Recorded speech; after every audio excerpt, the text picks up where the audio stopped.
Hey guys, Skater here of Let's Play the Nation. I don't have a logo or anything to show you, but okay, so this is a comparison between this thing. This is the Mamba over there, and this old Deathadder that I broke. This is a wired mouse. Wire's gone. Yeah, I broke the button, so decided to get a new one. Went for this one. This is a wireless one, but you can plug in the wire either here or on the base station, which is in there. I don't use the wireless one because that's a really bad option, especially for Twitch shooters. Here's the cable right there, and so physically, you can see the ID is about the same. This one, see the grips on this one. I'll put it here in the light. See, it's like that, and it's, you know, fits your hand very well.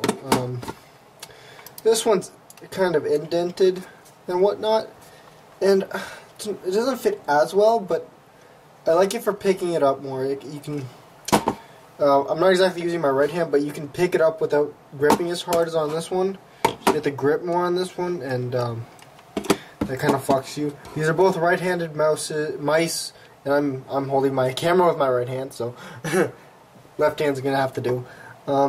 This one has two more buttons than this one. This one only has the side buttons, back and forward, and scroll wheel, scroll click. No left and right on the scroll wheel though.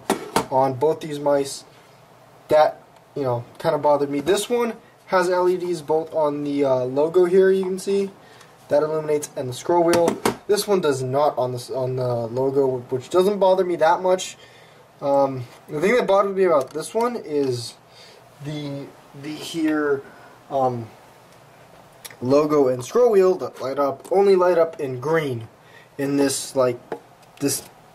Razer green, which if I back up and catch my keyboard here and my lighting from my PC, you can see is, apart from one blue motherboard light, mostly red, so that sucks. Again, this one is wireless.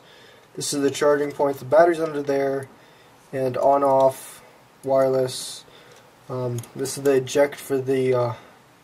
Don't know how well you can see that, but there is like a port there which you can plug the cable into instead of on the base, which again is in here. It's in the packaging.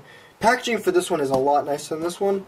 I have to admit, this is double, I think. This one was $70 or so, and it had Teflon feet here for the slide, just like this one. Same pads, I think. Felt very similar, but I had to take it off to take it apart and check out what's wrong.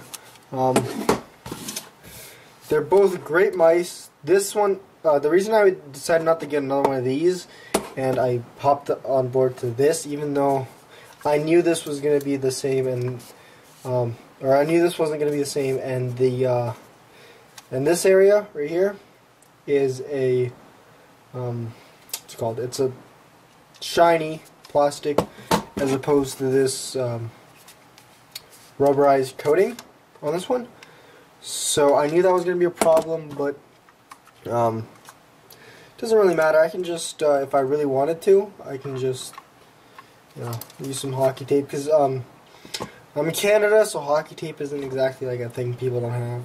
I can just put some right here where my pinky normally rests there, and then don't know what finger that is, but the is it the ring finger? Yeah, the ring finger would rest here, and that kind of bothers me, the feel of that, and it's kind of slippery. So I might just use some hockey tape because I really like this mouse, and I like having the two extra buttons, and the fact that the main difference between these is you're hopping up double in price, but you're not gaining that much performance. You're gaining a lot of features. Like you have the this is purely wired. This one is wired, you know, wired, or you can use it wireless with the base station. And I currently have the battery out of here, so it has a much similar weight to the Deathadder that I was used to. And you know, just plug in the wire, works fine. Flick on the switch, you know, everything works just like normal. And then you have the 2 extra buttons, which this one does not. That was the main reason why I decided to upgrade to this here mouse. And if you have the extra money and don't mind, you know, this here shiny plastic that slips, I'd say upgrade your mouse to this instead of that. But you know, this is the sweet spot for gaming. $70, really good mouse. If I wasn't so hard on stuff, it wouldn't have broken. But you know, rages be rages, and shit breaks. I'm gonna try not to break this one. And you guys can subscribe for more gaming related videos. Not sure about tech videos. If I get more tech, I'll do more tech. I don't think anybody else in LPTN is really into tech. But yeah, the packaging is nicer, so this is an overall better package than this. And only if you have the money to spend for it, and if you really want the buttons. Sorry, that was a cough or something.